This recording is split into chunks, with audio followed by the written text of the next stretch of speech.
saludándole en el amor del Señor, deseando ricas y abundantes bendiciones del cielo hacia sus vidas. Ha llegado la hora de compartir el devocional, el pancito diario de vida que tanto bien hace a nuestras almas. Hoy comenzamos nuestra sección de un tema en tres partes. Un tema en tres partes.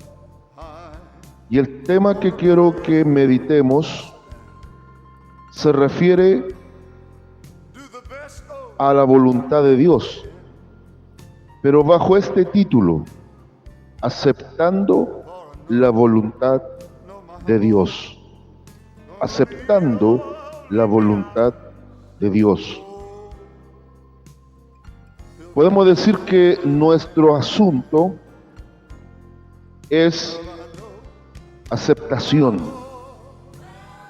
¿Se ha preguntado, amado hermano, amada hermana, Iglesia de Cristo, qué es realmente aceptar la voluntad de Dios? ¿Será mera resignación? ¿Será una simple aceptación a modo de conformismo?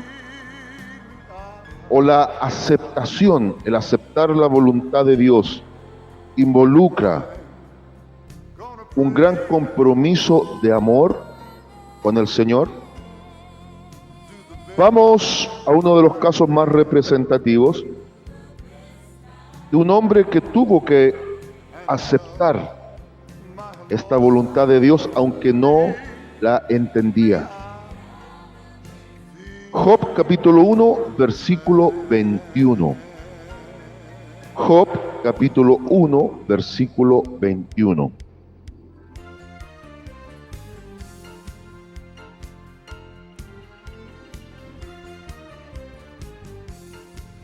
Entonces, habiendo encontrado Job capítulo 1, versículo 21, voy a leer en el nombre del Señor Jesucristo, y la palabra de nuestro Dios dice de la siguiente manera. Y dijo: desnudo salí del vientre de mi madre, y desnudo volveré allá. Jehová dio y Jehová quitó. Sea el nombre de Jehová bendito. Amén. Si hay palabras profundas, de manera expresiva, categórica, que revelan el corazón de un hombre que está dispuesto a aceptar la voluntad de Dios aún sin entender ni siquiera lo más mínimo el porqué de la situación, es evidentemente el caso icónico de Job.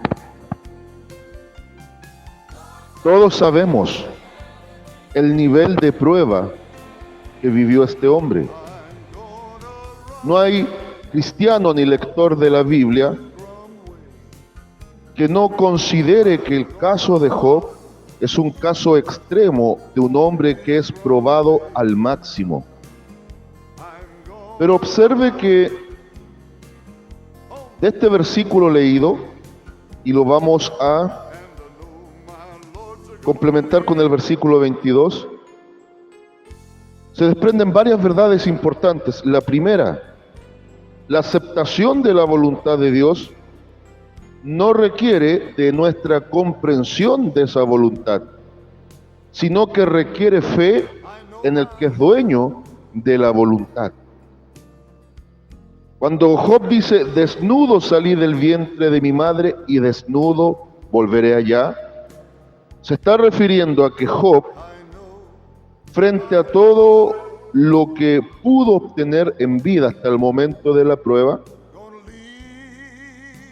sabía que no era solamente mérito propio ni esfuerzo netamente humano, sino que había un Dios de propósito tras esta bendición, que ahora ese mismo Dios que le había permitido vivir el tiempo de la bonanza, sería el mismo Dios que ahora le iba a permitir vivir el momento de la aflicción, pero al igual como estuvo con Job en su favor divino, ahora Dios estaría, por medio de su providencia, en esa asistencia necesaria en el momento crítico.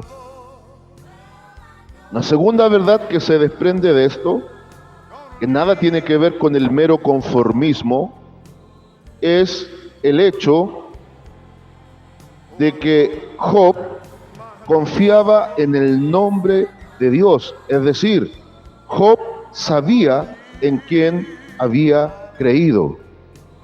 Job sabía en quién había creído. Jehová dio y Jehová quitó. Sea el nombre de Jehová bendito. Y en el versículo 22 se desprende una tercera gran verdad. Job sabía, aun sin entender, que tras esto había un propósito. Y si ese propósito venía de la buena mano del Dios que él consideraba su Dios y del cual él había creído firmemente, instintivamente incluso, pero en el ámbito espiritual, Job sabía que había un propósito benigno. En todo esto no pecó Job, ni atribuyó a Dios despropósito alguno. Entendemos entonces que para aceptar de una manera genuina, sincera, espiritual y bíblica la voluntad de Dios, frente a estas tres verdades que nos presenta Job, es cómo nosotros debemos conducirnos. Entender que es Dios, el mismo Dios de la bendición, y es el mismo Dios que también puede permitir grandes pruebas en nuestra vida. Confiar en quien hemos creído es clave para finalmente aceptar esa voluntad de Él sobre nosotros. Una de las características más notables de todo el relato de Job es que este tremendo libro, en base a la gran experiencia de este hombre, nos enseña la dependencia completa a Dios. Y obviamente, como tercer punto clave, en verdad espiritual que se desprende, en la aceptación de la voluntad de Dios, que muchas veces choca contra nuestra propia voluntad o razonamiento humano, es clave entender que tras todo lo que vive el cristiano, el Hijo de Dios, aquel que ha sido transformado en el lavamiento de la sangre y la regeneración del espíritu en nuevo nacimiento, es clave entender que tras todo esto siempre va a haber un propósito. Y cuando decimos pro, desde el griego significa favor. En otras palabras, todo va a operar para bien. Por eso Pablo en Romanos 8:28 lo dice, que a los que aman a Dios, ¿quiénes son los que aman a Dios? Los que están en relación con Él.